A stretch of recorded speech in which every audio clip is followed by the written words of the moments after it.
एक रात नींद में श्री कृष्ण के मुख से राधा का नाम निकला। निकट ही सोई रुक्मणी की नींद टूट गई।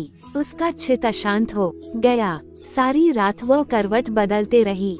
सुबह सवेरे श्री कृष्ण की नींद खुलते ही रुक्मणी ने पूछा, प्राणनाथ, ऐसा क्या है राधा में जो सोते जागते हर घड़ी आप राधा का नाम जपते हैं? श्री कृष्ण मुस्कुराए, बोले, जानना चाहती हो प्रिय? रुक्मणी ने हामी भरी। एक परीक्षा देनी होगी तुम्हें, कहो तैयार हो? श्री कृष्ण ने पूछा। रुक्मणी तैयार हो गई। श्री कृष्ण रुक्मणी को लेकर यमुना तट की ओर चल पड़े। राधा को भी संदेश भिजवा दिया गया।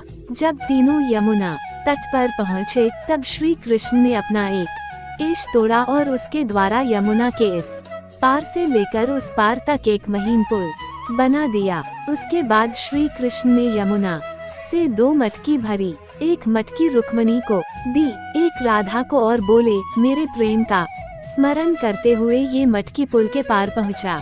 2 रुक्मणी मटकी लेकर पुल पर चलने लगी। कुछ दूर चलने के बाद जब उसने पुल के दूसरी ओर देखा तो सशंकित हो गई।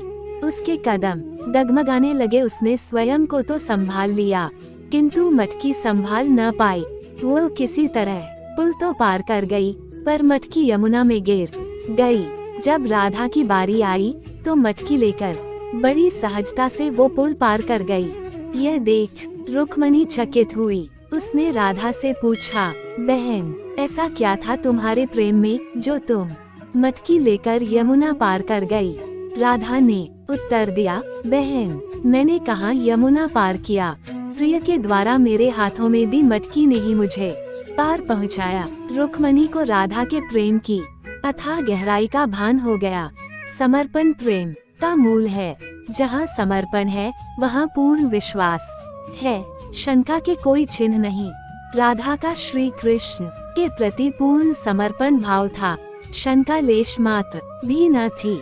विश्वास था कि प्रिय ने हाथ में मटकी दी है तो पार भी पहुंचाएगा।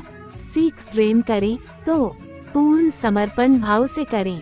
ऐसे और कहानी के लिए इस चैनल लाइक और सब्सक्राइब करें।